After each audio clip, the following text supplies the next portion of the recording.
Good evening. So today we're going to discuss about research ethics.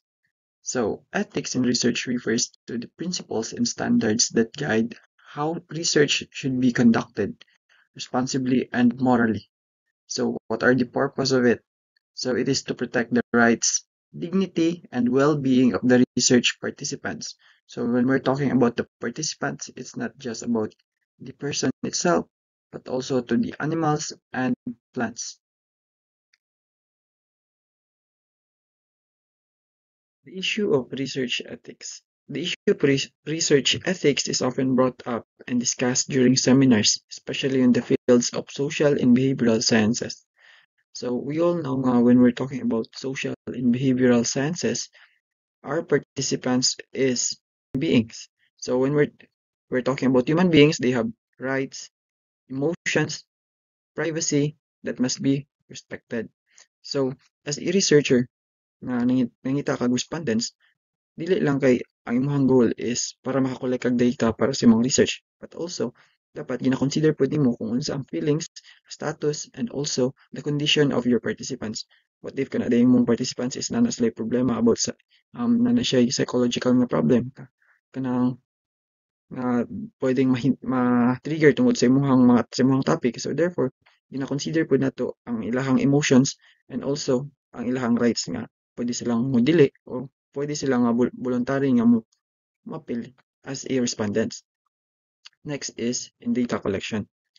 Data collection may be probe sensitive information. So in doing research, normal na gyud na kayo nga kanang makakollect og data nga sometimes kay maka-filter nga like hadlok, especially on our side, but also mas kahadlok siya on the side of the respondent itself kay tungod kato nga data there are some informations about secrets, crimes, and also their conditions. One of the example of that is like ilang medical condition. For example is ang kato siya nga ato ang respondents kay about siya sa kanang mga sakit.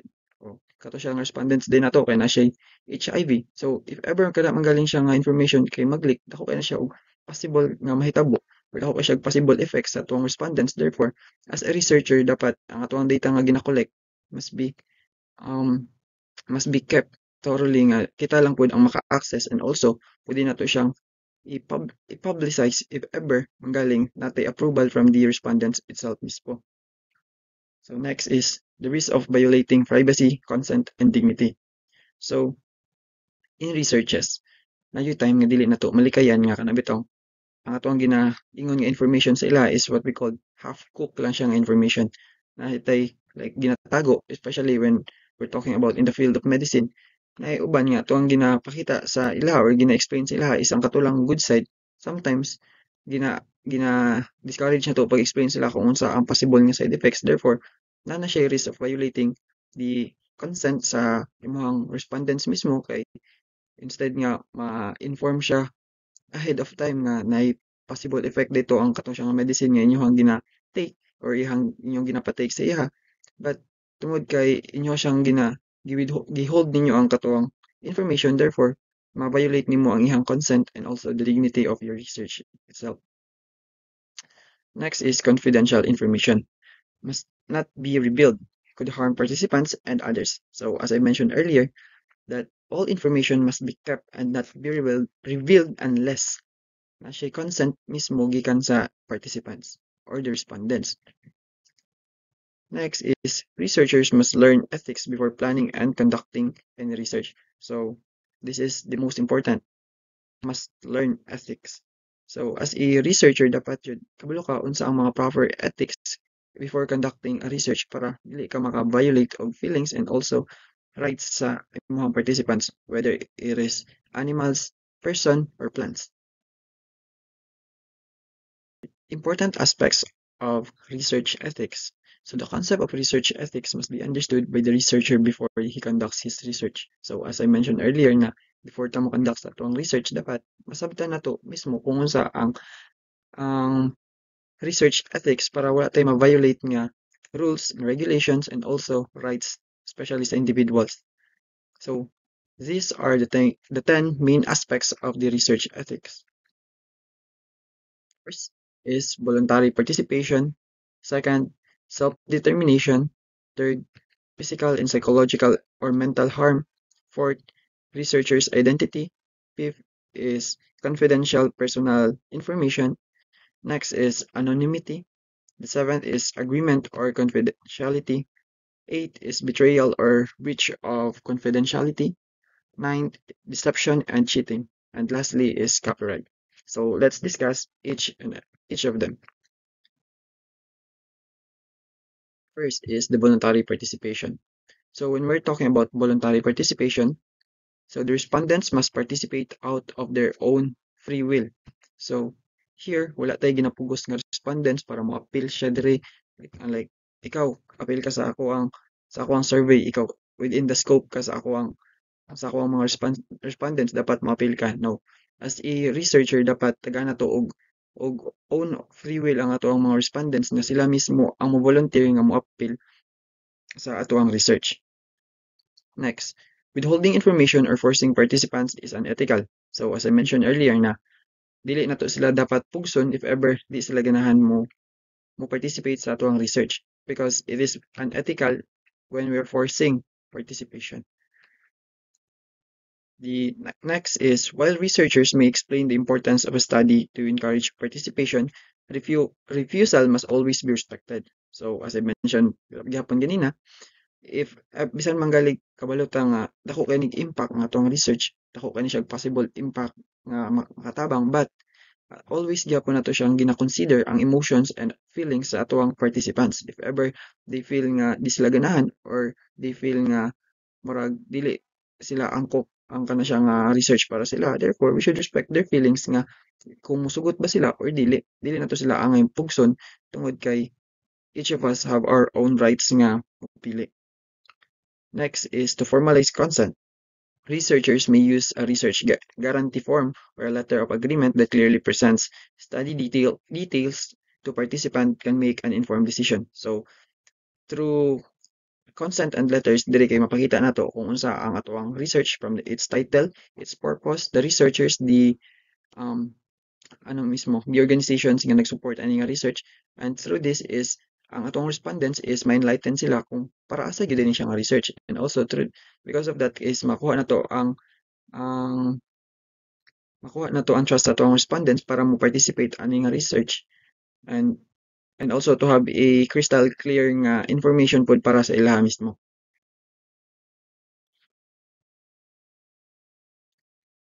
So this is the example of research guarantee form. So it states here the title of the study, the researcher's name and signature, the date. So next is the letter of agreement for the respondent. So here, nakabutang ang researcher's name gihapon, or organization, kung kinsa to ang mga nag-support ana nga research, ang address sa researcher, ang ihang phone number, and also his email para dili siya makontak. And also, nakabutang po dito kung kinsa ang respondents ug unsa ang iyang signature pati ang date kung kano sa may conduct og research. So next is self-determination. Participants have the right to decide for themselves whether to join a study after being provided with truthful and clear information. So as a participant or within the scope of that research, you still have the rights nga i-accept ba nako na siya nga research, or i-accept ba nako na siya nga research as me, one of the participant, or ako siyang i-reject, because natay rights to decide for our own safety and our own sake. So next is while some details may be withheld to avoid bias, researchers must not deceive respondents.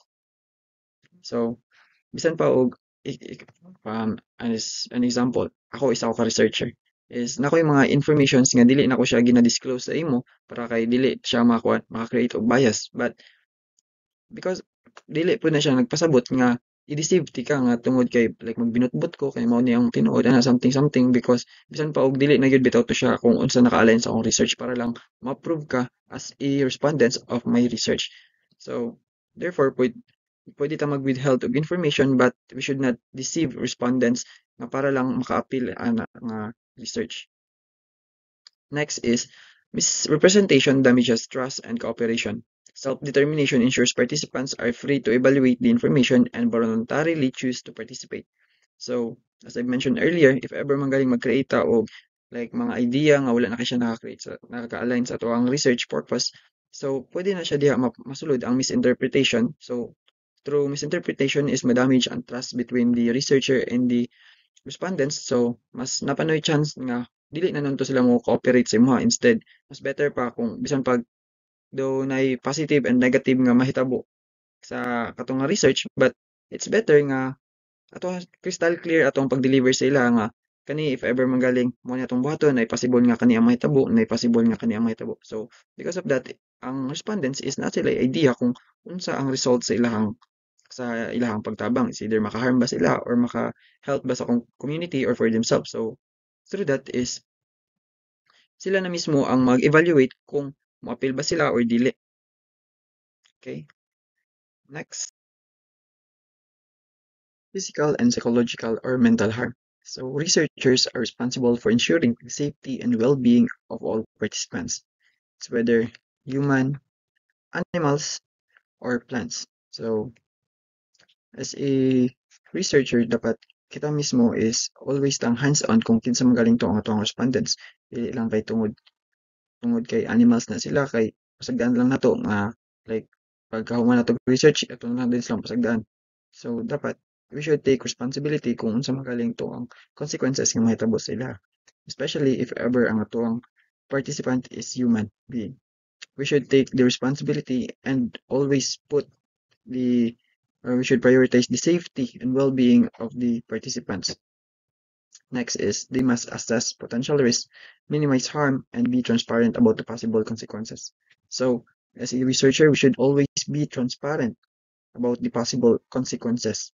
So, how can the respondents trust us if ever manggaling gina withhold na tong information nga possible nga maka-harm sa ila. So therefore, as a researcher, it is our duty nga if ever manggaling na mahitabo or potential risk sa ila, we should minimize kang unsa to siya nga mahitabo and also always keep transparent and be crystal clear sa pag-deliver sa information. We should be always nga mag-update sila if ever manggaling na possible nga instances or possible negative outcomes.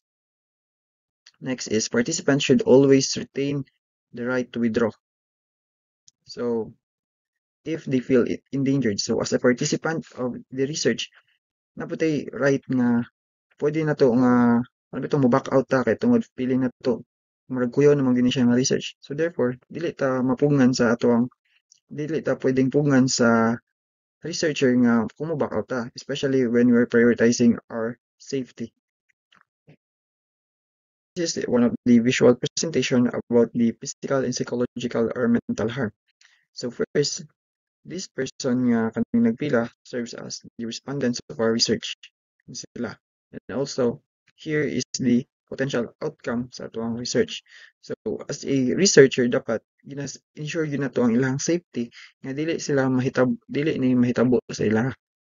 And also, if ever manggaling mahitabo ni sa ila, they should be aware na possible ni siya nga mahitabo. Dili kay gina-disclose na to ang information, especially when we're talking about the health of the respondents. Kay tungod, there are some researcher nga gina-withhold nilang information kay for the sake nga dili mo back out or dili sila mawadaan og respondents. So, as a researcher, we should be responsible. We should take the initiative nga if ever na possible nga harm sa tuang respondents, we should tell them para sila na mismo mo-decide whether mag-back out sila or dili.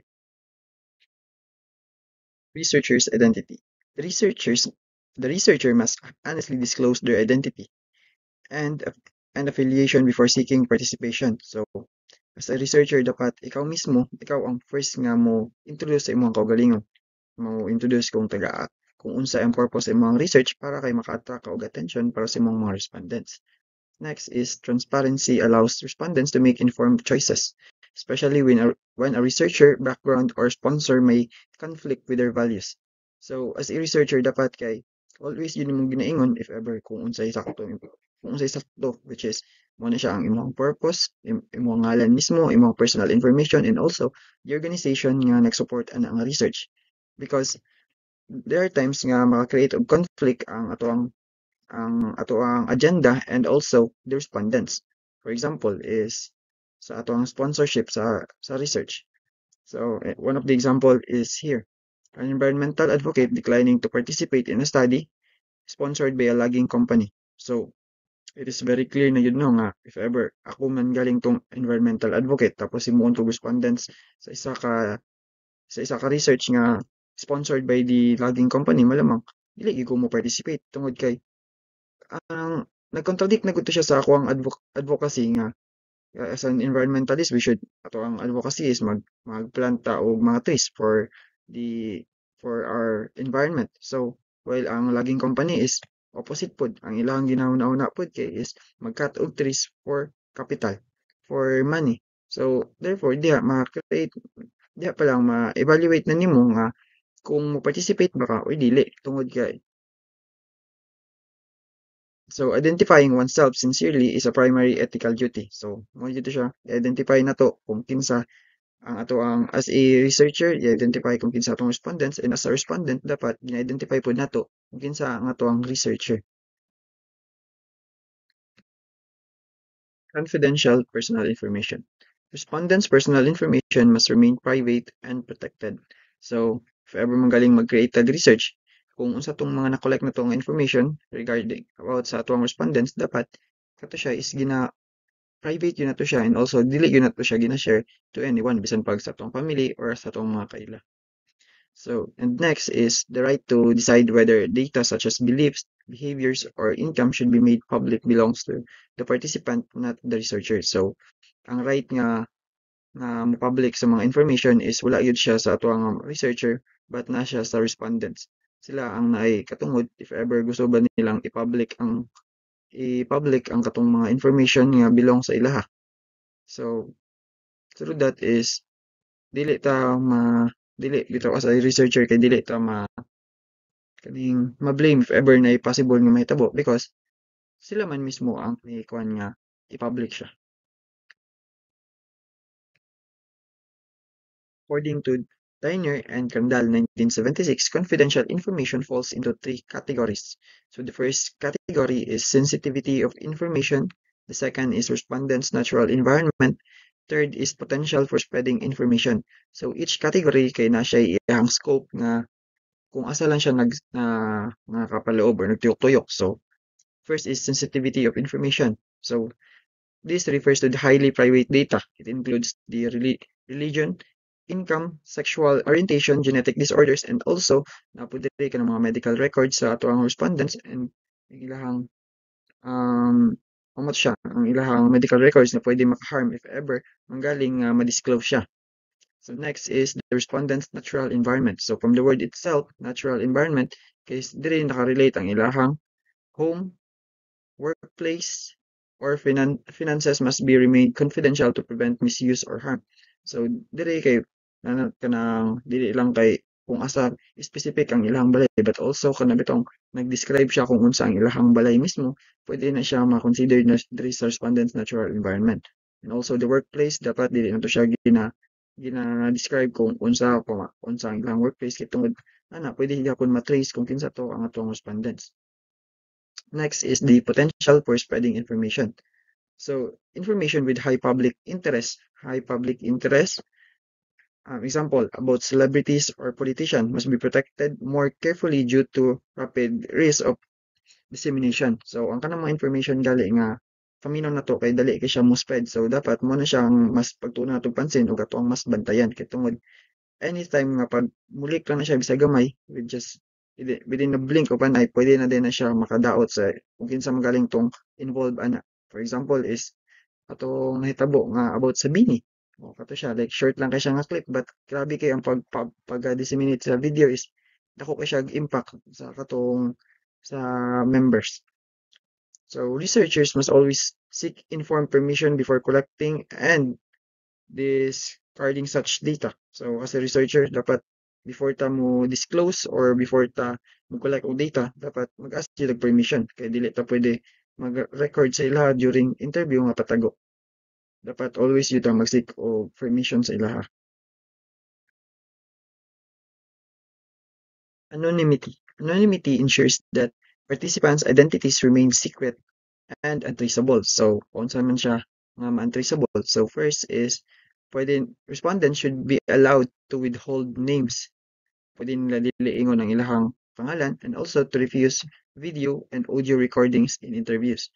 So, through that kay maprotektahan nato ang ilang pagka-anonymous, especially para loki-loki lang ta. Para and also para po na siya nga maprotektahan nato sa dili bitaw if ever na information nga like offensive or na information nga mulik is dili siya magamit against sa ilaha. So if recordings are permitted, researchers must guarantee they will be not disclosed. Only the researcher should know the respondent's identity, protecting them from exposure or harm. So same song gingon kaganina, dapat when talking about anonymity is nara siya sa between respondent and the researchers. Naran jud silang duha, sila lang ang magkabalo kung kinsa ang respondent and also ang respondent kabalo po siya kung kinsa ang researcher niya. Para po kung na yung mga information nga iyang ginaingon is nara gyud siya directly sa iyang researcher, dili na siya mogawas pa. Okay? Agreement of confidentiality.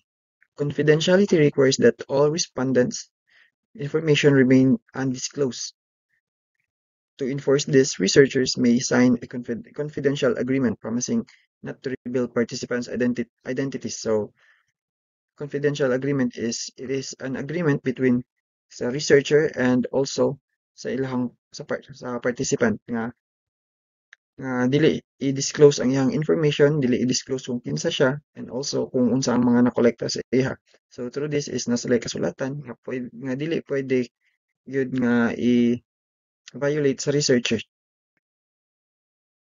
So according to Frankfurt Nakmayas 2000 suggest methods for maintaining confidentiality.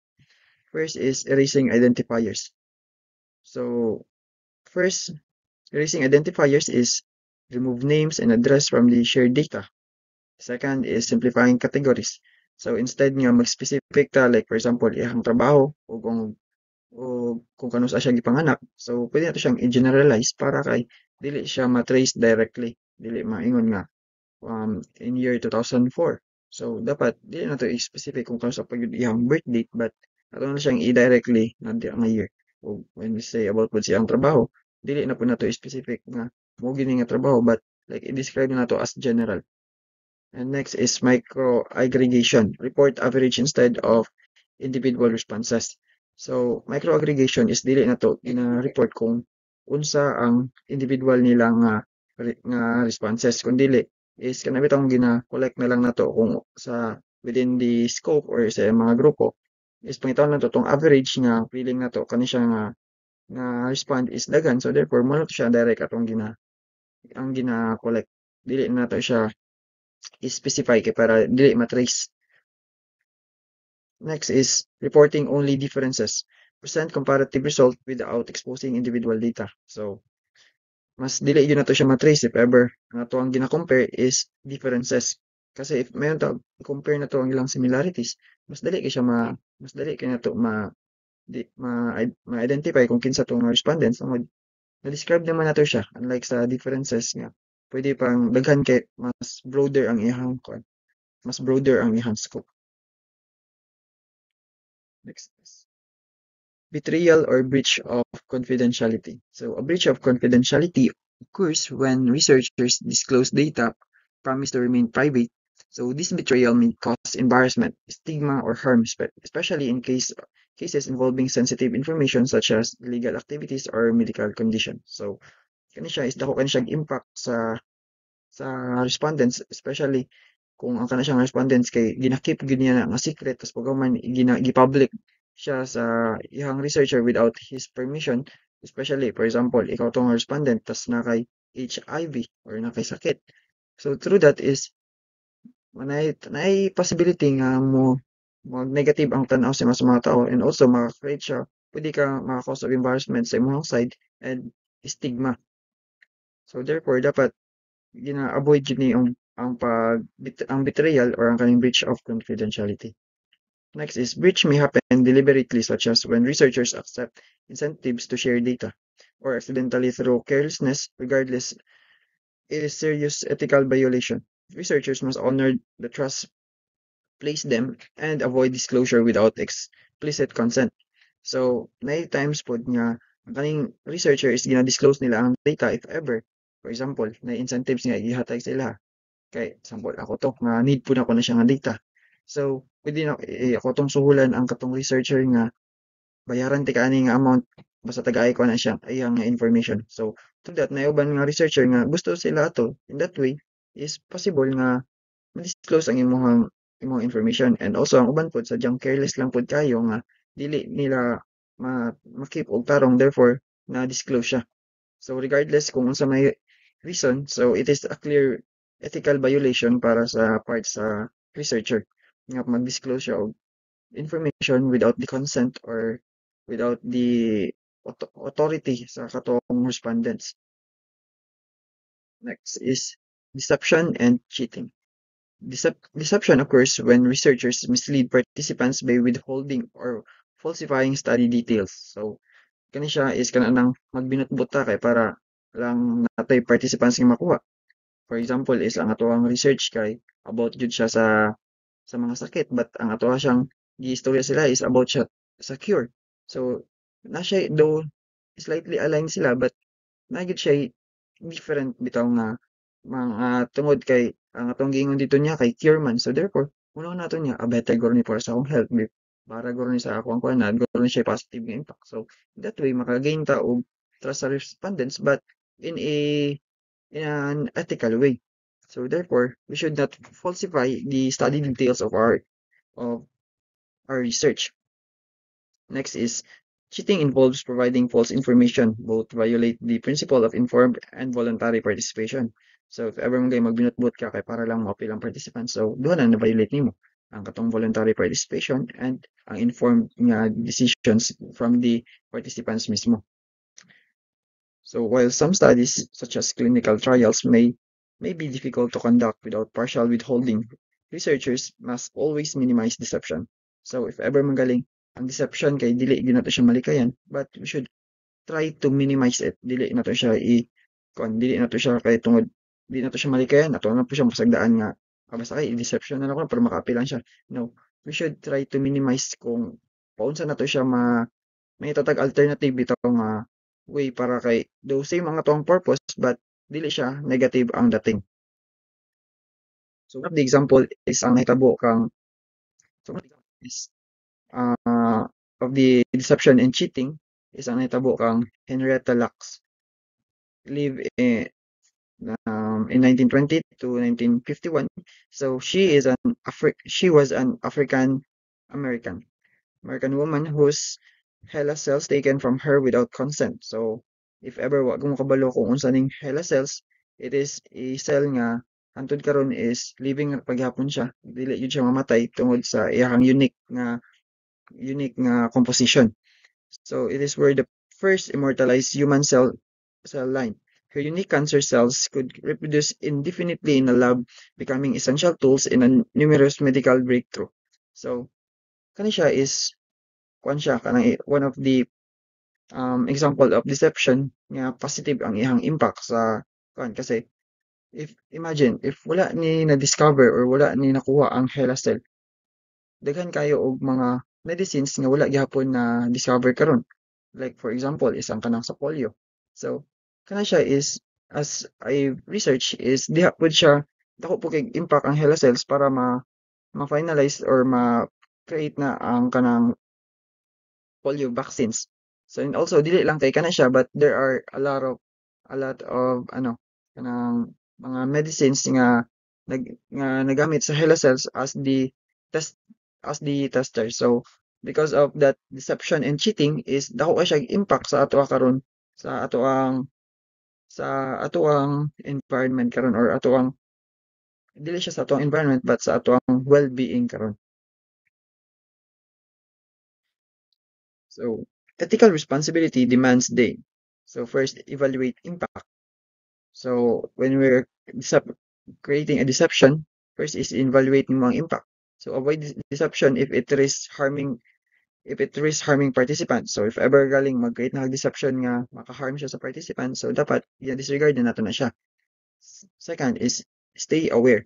Monitor participants' physical and mental well-being during the study. So as a researcher, dapat ato yun ng responsibility nga monitor na to kung kumusta ang atong participants mentally, physically, and emotionally. Third is use alternative. Select creative, safer methods that achieve results without deceptions. So, mo to kung ganina, if ever dili manggali gud siya in a way nga deception, may tatag alternatives nga same ra gyapon ang result but in a positive side ang ihang dating. So, ethical decision making must guide every stage of research. Next, or the last one is the copyright. So, research tools and instruments may be protected by the copyright. Using, modifying, or translating them without permission is unethical and illegal. So, for example, in Malaysia's copyright 1987 grants automatic protection to original works once written, recorded, or published, covering literature, artistic creation, films, broadcasts, and recordings. Researchers must be, therefore, first is obtain written permission from the creator before use. Avoid altering or translating works without approval. Third is acknowledge the source appropriately. So, in Malaysia, if ever maka-create ka og a piece of art or a work, before na siya magamit sa others is maagi gyud siya o kanang bitong process, maagi siya o mag-ask og permission kung kinsa magaling tong copyright owner nga para magamit to nila for their research, for their studies, and etc. So, paunsa ang pamaagi sa pag-ask og permissions. So, here is an example of email seeking permission to use copyrighted works. So, diri is makita nimo, like i-contact nimo kung kinsa tong owner sa imong gamiton nga gusto gamiton nga piece or literary. So, therefore, diya ipakita nimo kung unsay imong mga personal information o unsay purpose nganong imuha siyang gamiton para if ever i-approve nila, so therefore dili na ka makasuhan or dili na ka maka-violate og sa rules nga about sa copyright act. So there are 8 ethical principles for research. First principle is justice. Characteristic is the researcher cannot alter the data and result of the research to satisfy certain parties. So dapat dili na to siya i-manipulate ang information o ang data nga itong na-collect para lang kay ma-fit or ma-suit siya sa ato ang gusto. Comparative research reports or behavior, attitudes, beliefs, interests, race, and religion must be reported fairly and must not be seen to side any party. So if ever magaling literal na maghatag tag justice, if ever magaling mag-create o comparative research, dapat fair ta sa tanan nga ato ang gigamit or mga subject nga gipanggamit. Dapat dili kay i-prioritize sa totong isa tas ang totong ikaduha kay dili.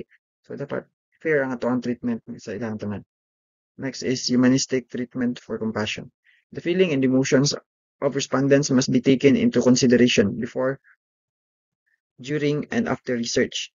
Throughout the entire duration of the research, respondents must be treated with compassion. So, seems akong ginaingon niya, as a researcher, dapat always atong ginahuna-una ang well-being sa atong respondents. Dapat atong siyang gina-prioritize ang ilang health o ang ilang emotions para kay dili lang kay during sa atong research sa pag-conduct, but also from the beginning to the end sa atong research.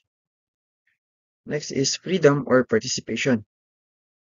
It is the prime importance for a subject to be given freedom to decide for themselves whether to participate. The researcher is not allowed to force. So, same kaganina akong gipangingon na nga natay freedom para mo appeal ta o dili ta kinahanglan pugson para mo participate. Next is confidentiality. So, as already mentioned gapon, confidentiality is kanang dili ta pwedeng magpaligawas og mga information nga about sa atuang respondents if ever dili sila mismo ang naghatag og permission sa atuang i-release.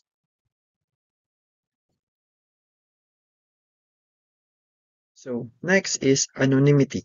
The technique of anonymity must always be upheld even when the respondents do not prevent the researcher from recording their personal information. So bisan pa gani og ipasagdan ta nga i-record ang ilang personal information, but as a researcher, it is our common sense nga dili nato siya i i-disclose in public ang information sa atuang respondents.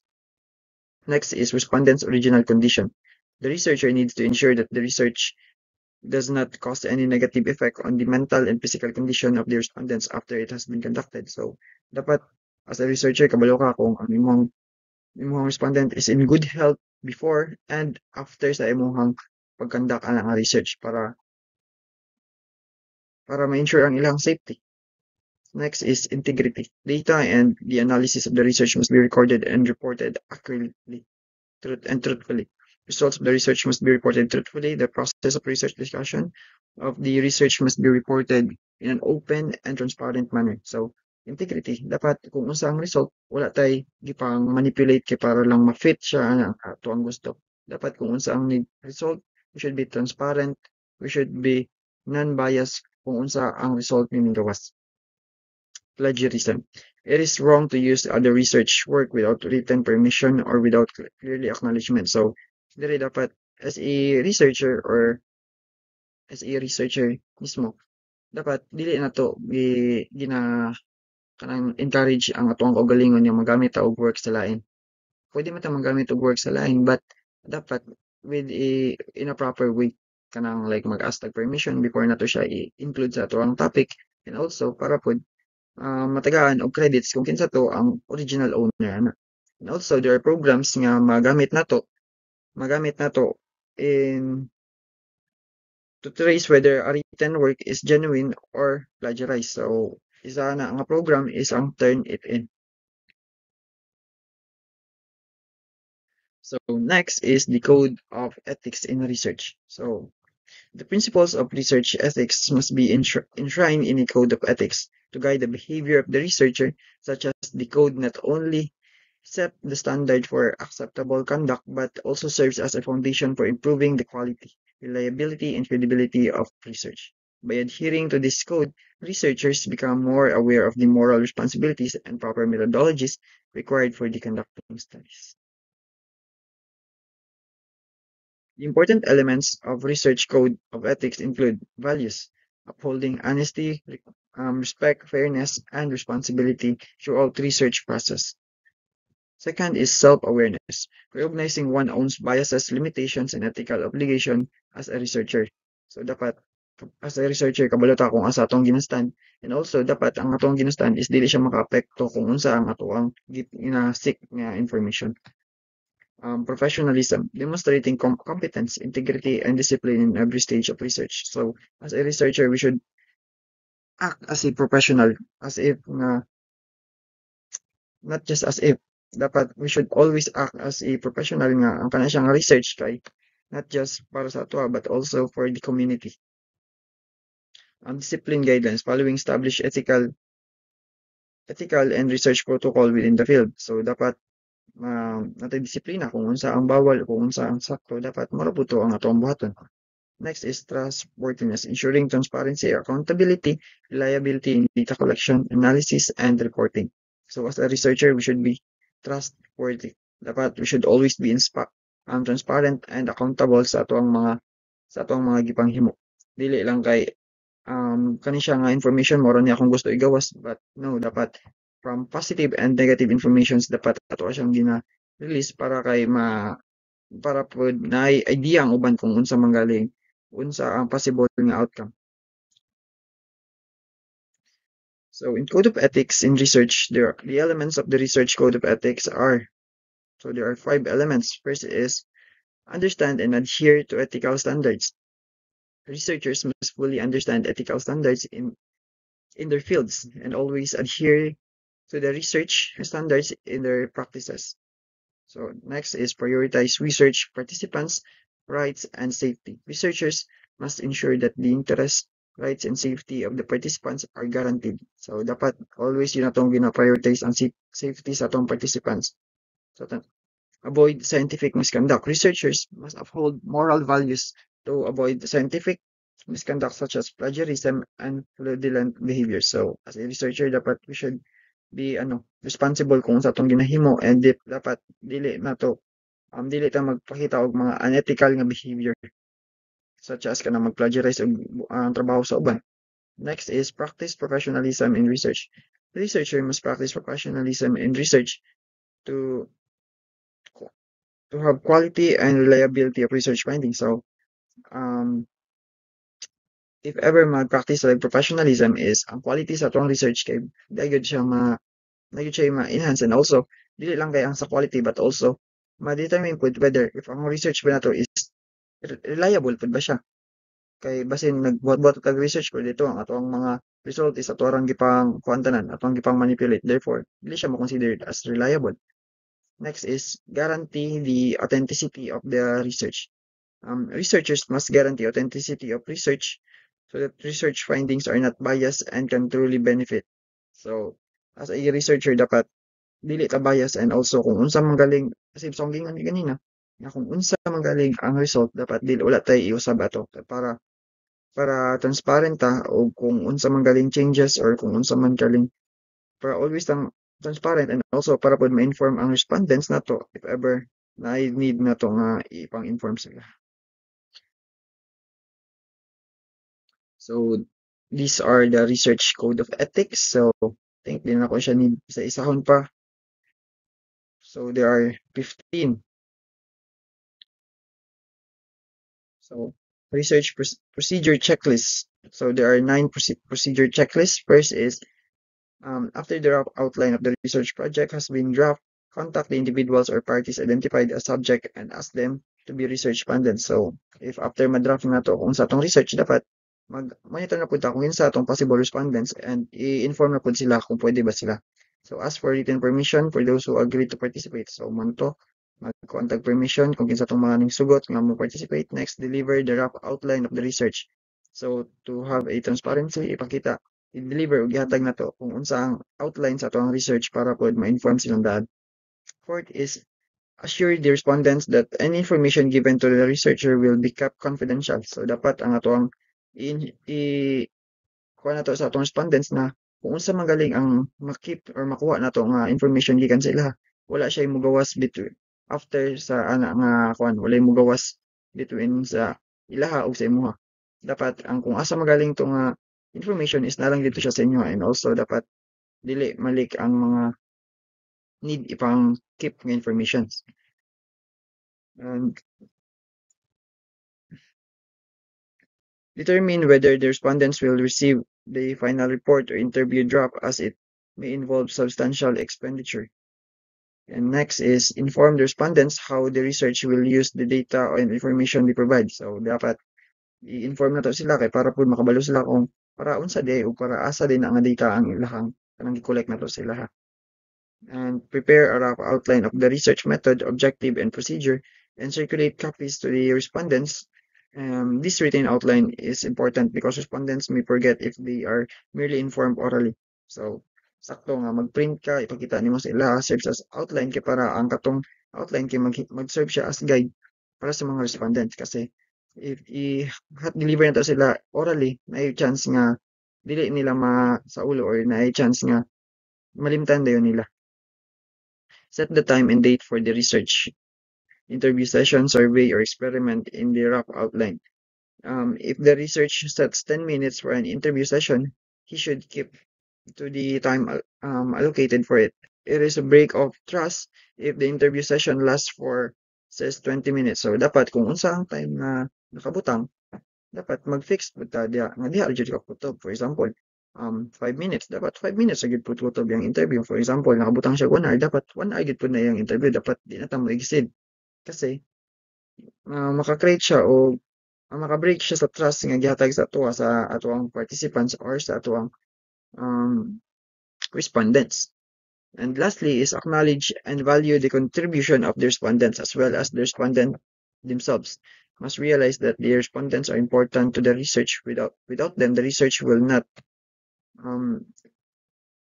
be possible. Thus, a note of thanks should be sent to them after the research has been conducted. So, dapat as a researcher, dapat ipapil po nato nga importante o respondents is sila yun ang main role sa ato ang research, kasi kung sa makondak ang isa ka research kung walay respondent, di ba? So dapat as a researcher dapat ang atong una pod is give credits kung kinsa magaling tong mga respondents nga ni participate sa ato.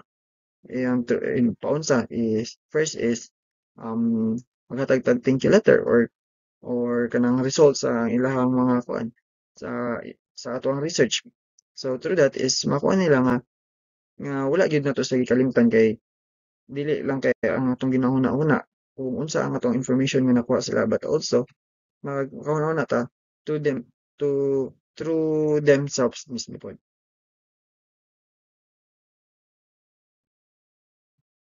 So last, DSD exercises. Draw a mind map of the 10 main aspects of the research ethics. Explain 5 of the main aspects of the research ethics. Second is what is the procedure that should be completed before a research uses the research instrument developed by another researcher. Third, explain the characteristics of the 5 elements of the research code of ethics. Fourth, what are the steps that need to be taken by the researcher before agrees to become respondent. If using the work of the other researchers without permission, which is contravenes research ethics, often happens in the field of research. Discuss ways to prevent plagiarism. 6. Elaborate on these principles of research ethics. First is justice, respondent's original condition, anonymity, humanistic treatment or compassion. And that's all. Thank you.